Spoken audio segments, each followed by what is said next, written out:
লক্ষ্মী পুজো বৃহস্পতিবার বাড়িতে হয়, সেই দিন আপনারা 7টা 9টা কিংবা 11টা বিজোড় পাতা লাল সুতো দিয়ে দরজায় টাঙাবেন। প্রতি বৃহস্পতিবার চেঞ্জ করবেন পাতাগুলোকে, পারলে খুব ভালো হয়।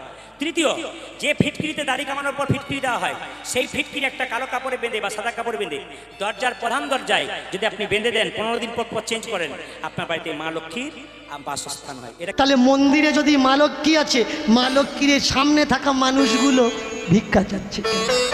মা লক্ষ্মী পূজা করলে যদি বাড়িতে ধন আসে, তাহলে যে মা লক্ষ্মী তৈরি করে বিক্রি করছে সেই পোটো নির্ধন। নমস্কার, আমি নয়ন, আপনারা দেখছেন দ্য লং প্রসেস। আজকে লক্ষ্মী পুজো, আর এই লক্ষ্মী পুজোকে কেন্দ্র করে আমরা প্রত্যেক বছরে, যারা হিন্দু আমরা, তারা প্রত্যেক বছরে আমরা পুজো পাঠ করি।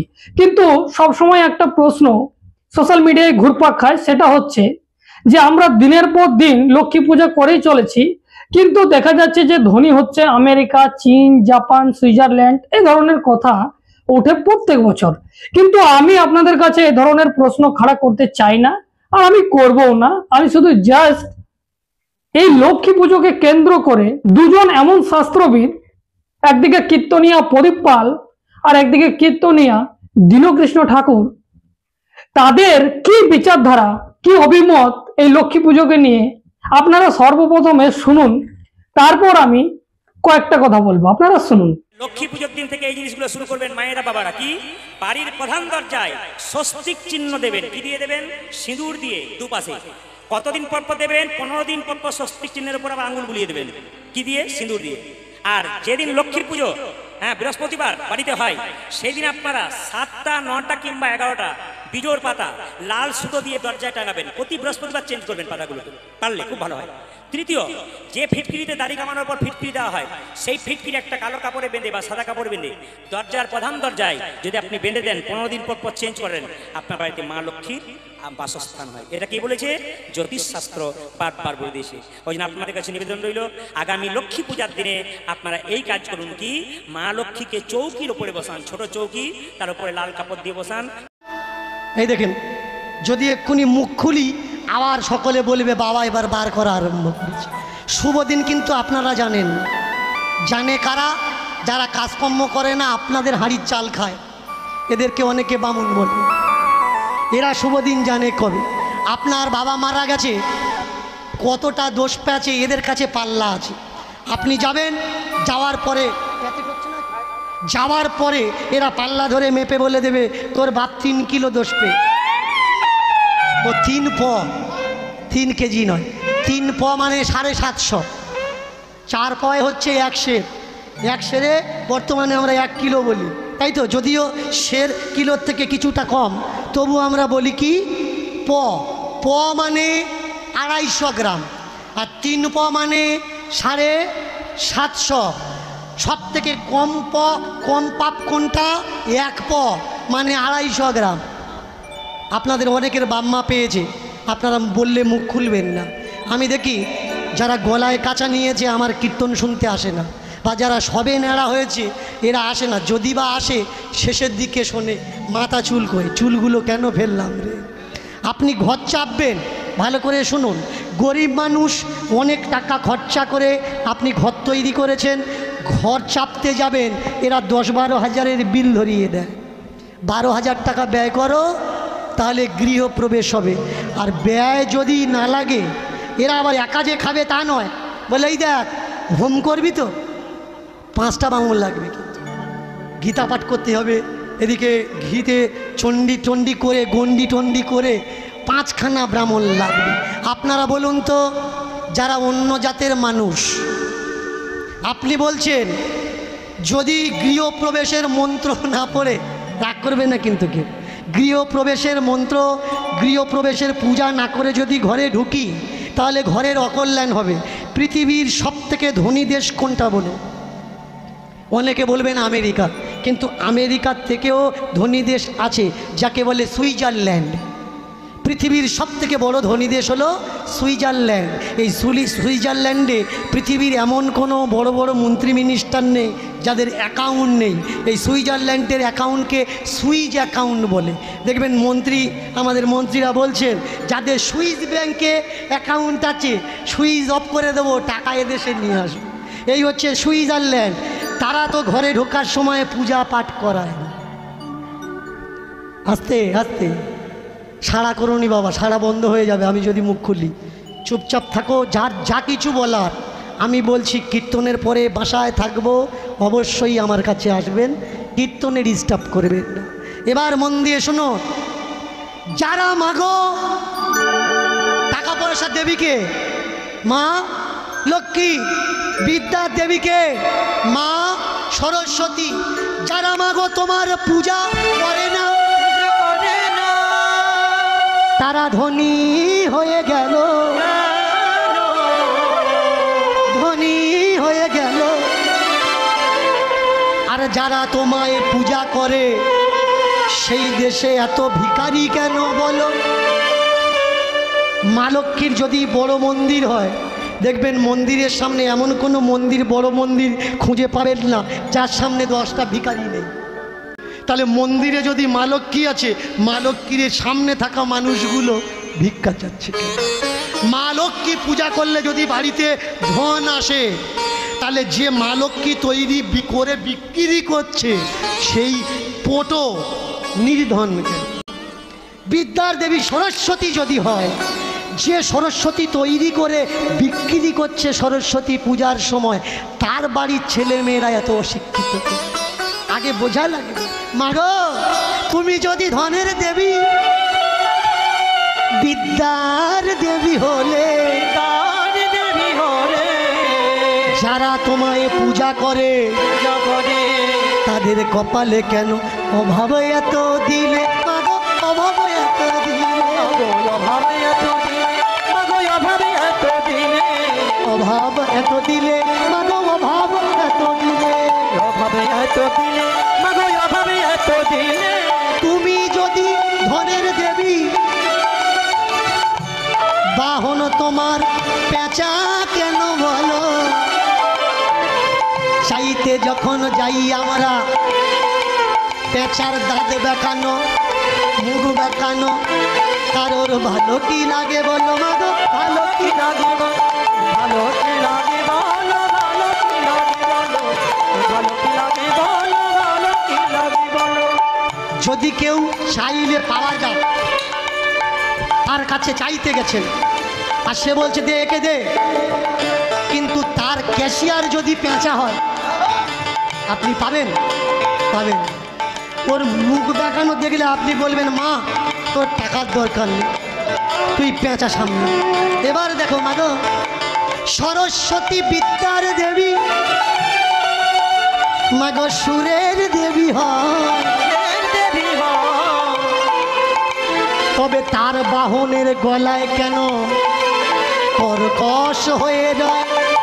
কর্কশ হয়ে যায়, মাগো কর্কশ হয়ে যায়, কর্কশ হয়ে যায়, মাগো কর্কশ হয়ে যায়। চমৎকার। সরস্বতীর বাহনকে হাঁস, সরস্বতী কিন্তু সুরের দেবী। মাগো তুমি যদি সুরের দেবী হলে, তাহলে যার পিঠের উপরে পা দিয়ে তুমি দাঁড়িয়ে আছো তার গলায় সুর নেই কেন? কত বড় চমৎকার। মা বলছে তাকিয়ে দেখ, আমার কাছে সুর চাইলে পাবি না, কর সুরের সাধনা। যদি শিল্পী হবি তো রেয়াজ কর, চাইলে হবে না। কারণ চাইলে মা সরস্বতীর কাছে চাইলে যদি সে সুর পেত, তাহলে হাঁস তো আমার সঙ্গে ছুঁয়ে আছে, লেগে আছে, হাঁসের গলায় সুর থাকত। ধনের দেবী লক্ষ্মী বুঝিয়ে দিলে যে শোন, লক্ষ্মী পূজা করলে টাকা পাওয়া যায় না, পেঁচার মতো গোছাতে জানতে হবে। যে গোছাতে না পারবে টাকা, তার কাছে টাকা থাকবে। লক্ষ্মীকে বলা হচ্ছে চঞ্চলা, কারণ এ তো আসে, যত তাড়াতাড়ি আসে তার থেকে আরো বেশি তাড়াতাড়ি চলে যায়। তাই লক্ষ্মী আর সরস্বতী এরা হলো চঞ্চলা। চমৎকার কোনটা? আপনি গৃহপ্রবেশ করবেন, লিস্ট ফর্দ ধরিয়ে দেওয়া হচ্ছে, এই দাও, ওই দাও, তাই দাও, এই লাগবে, ওই লাগবে, তাই লাগবে, না হলে তোমার ঘরের অকল্যাণ হবে। বলুন তো, যারা পূজা করায় না ঘরে ঢুকছে, আমি তো দেখছি তাদের অকল্যাণ হচ্ছে না, তাদের তো কল্যাণ বেশি হচ্ছে। কল্যাণ কাদের হচ্ছে? যারা ফর্দ ধরিয়ে দিচ্ছে, কল্যাণটা এদের হচ্ছে। এবার আপনি, এখন তো হয়ে গেছে কন্ট্রাক্ট সিস্টেম, এখন হয়ে গেছে কন্ট্রাক্ট সিস্টেম। ব্রাহ্মণেরা দোকান করে বসেছে। শাস্ত্রে লেখা আছে, যে ব্রাহ্মণ দোকানদারি করে সে ব্রাহ্মণকে দিয়ে কখনো পূজা করানো উচিত নয়। পাবেন কোন গ্রন্থে? ভালো করে শুনে নিন, গ্রন্থের নাম বলে দিচ্ছি। ব্যাসসূত্র, ব্রহ্মসূত্র, মহাভারত দেখে নেবেন। এখানে স্পষ্ট উল্লেখ আছে, দোকানদারি যে করে তাকে দিয়ে পূজা করানো যাবে না, চাকরি যে করে তাকে দিয়ে পূজা করানো যাবে না, মাদক দ্রব্য, নেশার দ্রব্য যে পান করে খায় তাকে দিয়ে পূজা করানো যাবে না, যার আকার খর্ব, দেখতে কালো বর্ণের, তাকে দিয়ে পূজা করানো যাবে না, যিনি মিথ্যা কথা বলে তাকে দিয়ে পূজা করানো যাবে না, যার দুটো স্ত্রী আছে তাকে দিয়ে পূজা করানো যাবে না, যিনি টাকা সুদে খাটায় তাকে দিয়ে পূজা করানো যাবে না, যিনি অন্যের বাড়িতে খায়, আহার ভোজন নেয়, তাকে দিয়ে পূজা করানো যাবে না, যিনি অন্যেরটা খায় তার বাড়িতে পূজা করানো যাবে না। পুরো 150খানা নিয়ম এখানে দেওয়া আছে। তবুও কিছু মানুষ তারা দোকান খুলে বসেছে। কেন? দেখবেন যজমানের যখন কাজ করতে যাচ্ছে সে বিল বড় করে ধরিয়ে দেয়, দিয়ে আবার বলেই দেয়, তুই পাচ্ছিস না তো, এক কাজ কর, তুই কন্ট্রাক্টে দিয়ে দে, মানে ফুরনে দিয়ে দে। ফুরনটা কি? বললে দেখ, তোর যতগুলো মাল লাগবে সব আমি পূজা টুজা করে সেই তো তুই আমার দিয়ে দিবি, তা তোর আর কেনা লাগবে না, তাহলে 10,000 টাকার বিল 7,000 টাকায় হয়। ও দেখলো যে তাহলে আর 10,000 টাকা কেন দেবো, 7,000 টাকায় হয়ে যাবে। পণ্ডিতজি আপনি নিয়ে আসুন। আপনি কি জানেন যে আপনার গৃহপ্রবেশের যে থালাটা এসছে কারোর বাপের শ্রাদ্ধ করা থালা কিনা? আপনি তো কন্ট্রাক্টে দিয়ে দিলেন, আপনি খোঁজ নিয়ে দেখেছেন যে ও থালাটা কার? তাহলে কারা চিটিংবাজ? না না না না, নাম করবে না, মানুষের কথায় দোষ, ভেবে চিনতে কথা কোষ। যার গাল দেবো তার নাম নেবো কেন? আমি মাইকে বলতে পারি না, তবু নাম নিচ্ছি না। কেন? আমার সারা গায়ে গন্ধ, আমি বললেই দোষ হবে, আর কেউ বললেই দোষ হবে না। চিন্তা করুন, গৃহপ্রবেশ করবেন, এদের টাকা লাগবে। আপনার বাচ্চা হয়েছে, তার নাম কি? ষষ্ঠী পূজা। তার নাম কি? ষষ্ঠী পূজা। আমি বলেছিলাম শ্রাদ্ধ মানে গালাগালি। অনেকে আমায় বলেছে শ্রাদ্ধ মানে গালাগালি কোন বইয়ে লেখা আছে? শ্রাদ্ধ যদি গালাগালি না হবে, ঝগড়ার সময় অনেক মানুষ বলে না, তোর বাপে শ্রাদ্ধ করে দেবো। শ্রাদ্ধ যদি গালাগালি না হবে, ঝগড়ার সময় কি বেরোয়? গালাগালি বেরোয়। আর গালাগালি করবেন, দেখবেন বুকটা শান্তি হবে। এবার দেখবেন ষষ্ঠী পুজো, ষষ্ঠী পুজোটাও কিন্তু একটা গালাগালি। কীরকম? দেখবেন কারোর যদি ঝগড়া হয়, কি বলে, তোর আজকে ষষ্ঠী পুজো করে দে। তাহলে ষষ্ঠী পুজোটা যদি ভালো হবে, মানুষ গালাগালির সময় বলবে কেন? কি গালাগালির সময় বলবে কেন? তাকে দেখুন, ষষ্ঠী পূজাতে কি কি দ্রব্য লাগে? চাল লাগে, ডাল লাগে, কলা লাগে, আর কি লাগে? কি লাগে? মুরগির ডিম, হাঁসের ডিম। কেন বলুন তো? কটা লাগে? আপনাদের এদিকে 2টো লাগে, অনেক জায়গায় 21টা লাগে। মুরগির ডিম, ষষ্ঠী পুজো কিন্তু মুরগির ডিম দিলে হবে না। কেন? না, মুরগির ডিমের সাইজ ছোট, আর হাঁসের ডিমের সাইজ, ও তো ডিম খাওয়া লোক, তো ছোট ডিম দিলে হবে? ওদের বড় বড় ডিম দিতে হবে। এবার বলুন, আপনি পূজা করছেন, আপনার ছেলের ষষ্ঠী পূজা, ষষ্ঠী মায়ের পূজা। বলুন তো, ষষ্ঠীটাকে, ষষ্ঠী মায়ের পূজা তো করান, ষষ্ঠী মায়ের পূজা তো করান। ষষ্ঠীটাকে জানেন কি? কাকে ষষ্ঠী বলে? জানেন না? না, শুনুন, আমরা তো মা দুর্গাকে জানি, মা দুর্গা একটা। কালীকে জানি, কালী একটা ছিন্নমস্তা, বগলা, ধূমাবতী এসব জানি, কিন্তু এই যে মাটিতে আমরা পা দিয়েছি, পা দিয়ে দাঁড়িয়ে আছি, এটাকে বলা হয় ভূমি মাতা। এটাকে বলা হয় ভূমি মাতা। ষষ্ঠী পূজার দিনে দেখবেন আপনার ছোট্ট বাচ্চাকে পণ্ডিতজি বলে মাটিতে শুইয়ে দাও। কার পূজা করাচ্ছে? মা ষষ্ঠী, একটা শক্তি, এই ভূমি মায়ের পূজা করা হচ্ছে। এবার ভূমি মায়ের পূজাতে ডিম কি করবে? ডিম কিসে লাগবে ভাই? সব থেকে বড় চমৎকারটা কোন জায়গায়?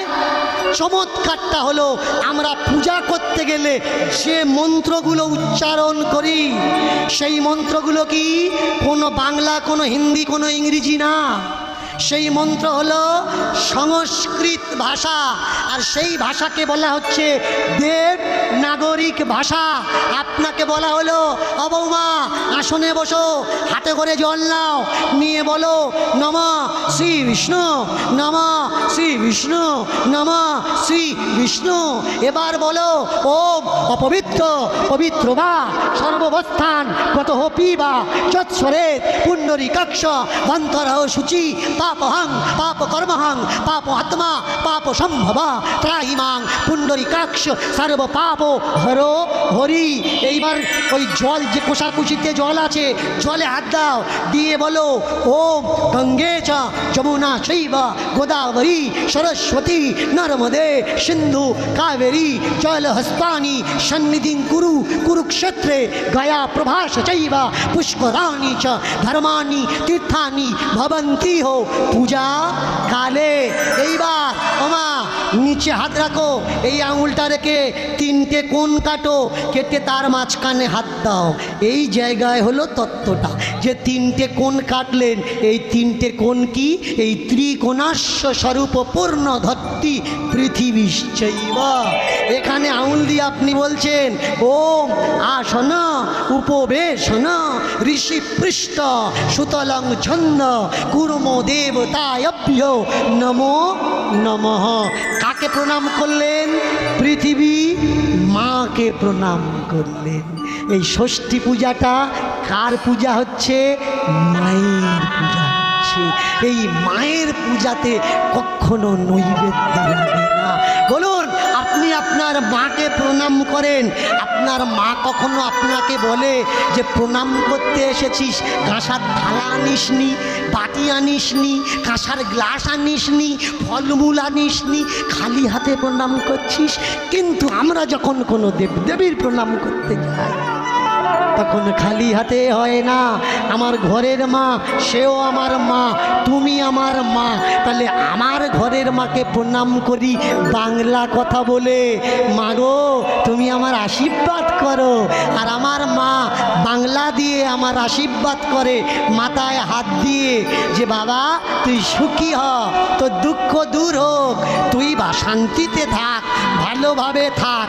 তাহলে ওই দেবী দেবতাদের পূজা করতে গেলে সংস্কৃতে কেন বলা লাগবে? দেখুন ভালো করে তাকিয়ে,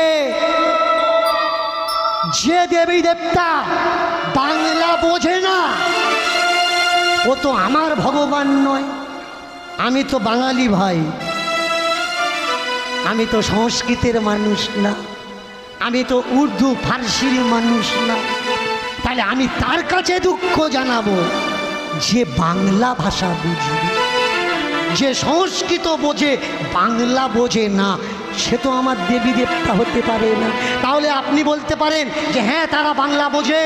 তারা যদি বাংলা বুঝলো, তাহলে তাদের পূজায় কোনো পণ্ডিতরা বাংলায় মন্ত্র উচ্চারণ করে না, সংস্কৃতে কেন উচ্চারণ করে?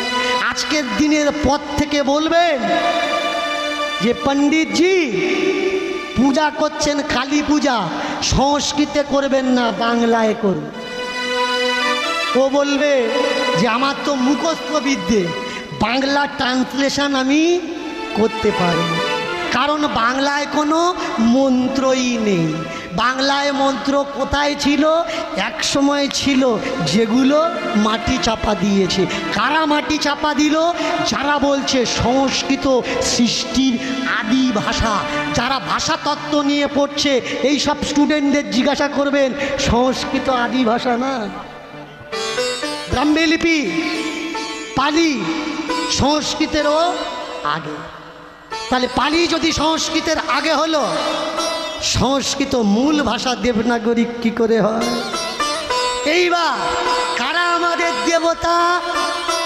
আমাদের দেবতা তারা যারা আমাদের ভাষা বোঝে। তাহলে আপনারা বলুন যে প্রদীপ পাল যে দু চারটে কথা জ্যোতিষ শাস্ত্রে বলেছে বলে উনি বললেন, আর দীনকৃষ্ণ ঠাকুরের যে কথা, আপনারা বলুন, বিচার করুন যে কে কতটা যুক্তি খাড়া করে সঠিক কথা বলছে, কোনটা মিলছে কোনটা মিলছে না, আপনারা বিচার করুন।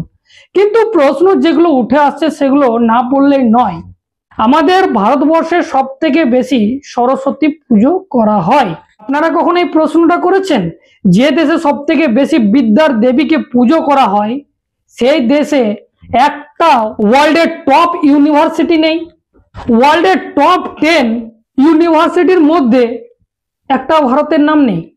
তাহলে আমরা যে বিদ্যার দেবীকে পুজো করছি, তাহলে পুজো নিচ্ছে আমাদের কাছে, সার্ভিস দিচ্ছে বিদেশে, এটা আমার কথা নয়, এগুলো সোশ্যাল মিডিয়ায় ঘুরপাক করছে।